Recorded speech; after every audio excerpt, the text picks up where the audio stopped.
All right, so I'm back now with Charles Blow and Amy Holmes. As you can see, they were talking during the break here. So listen, let's talk about this, Charles. This is an article in the New Republic. Come straight to me. The New Republican says, of course I would. It says, yes, she can. Why Hillary Clinton will do more for black people than Obama, a skeptic's journey.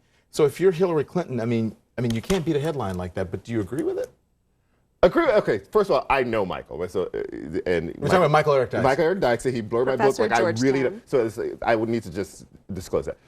That said, you know, I wouldn't frame it the way that Michael framed it. Right? No, that was the headline writer. That was the headline writer. Right. So I don't know if Michael wrote the headline. I don't know. But he did read everything. The idea of juxtaposing her to Obama and having that be the framing of the entire article, I thought that was problematic. If you want to say, which he does say in the piece, that her approach is more legislative, it's kind of it goes in that vein of kind of progress, and she would try to do things that were legislative and not change hearts, which is the kind of the phrase she used when she's talking to Black Lives Matter people.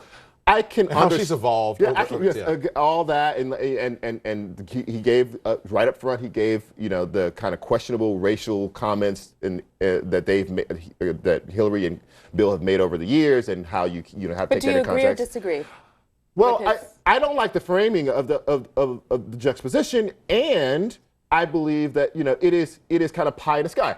And then the headline. Here's the important thing that you should, before you finish. People should read the article, because the headline, the writer doesn't always do the headline. Exactly. The headline is to draw you in. It's a magazine, they want to sell magazines. Right, they so want read the article and not just the headline, read the book but and not just the cover. But that said, the idea that, there's some really troubling phrases to me. The comparison of Hillary to MLK, the constant references to Obama as race shy. Those don't quite sit well I read with this me. article, and the audience has it, but I'll just sum it up this way. There were two audiences. There was the Hillary Clinton future HR department, I think, for Professor Dyson.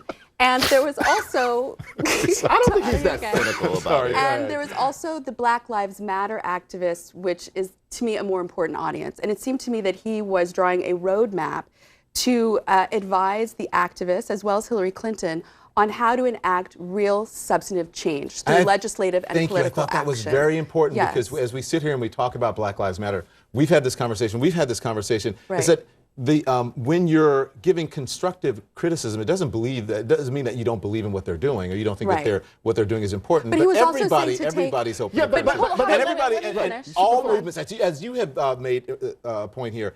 All movements, the civil rights movement was, it wasn't perfect when it started. Right. But everybody but I think what he was saying too was not to get sort of into this constant sort of tail biting of symbolic politics, which can lead to constant tests of loyalty, constant tests of racial solidarity, and to move that passion into action, into actionable results. And to me, as a conservative, I see that as constructive, because it can invite more people to the table to say, if we share the same goals, which is, I think, to lift up our fellow citizens, African Americans in particular, then we can bring these approaches together, debate, and find consensus. But it also runs into a roadblock, right?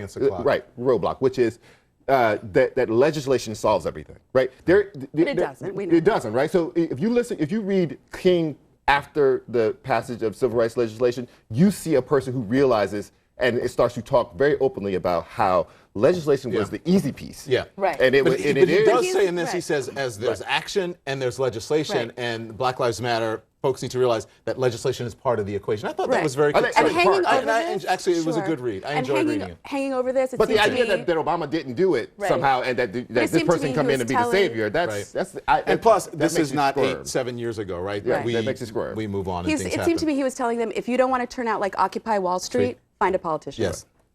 That was very good summation. We talked about that. A little slam on Occupy right before the break. Well, no, that's a very good point. Where's Occupy right now? If you don't want to end up like that, then you would take the criticism and move on as constructive. Okay, thank you. Occupy is going to be in your Twitter. Do I care at this point? No, save it. I really don't care. Thank you, guys. Appreciate it. Thank you, Don. We'll be right back. I'm the leading state sponsor of terrorism.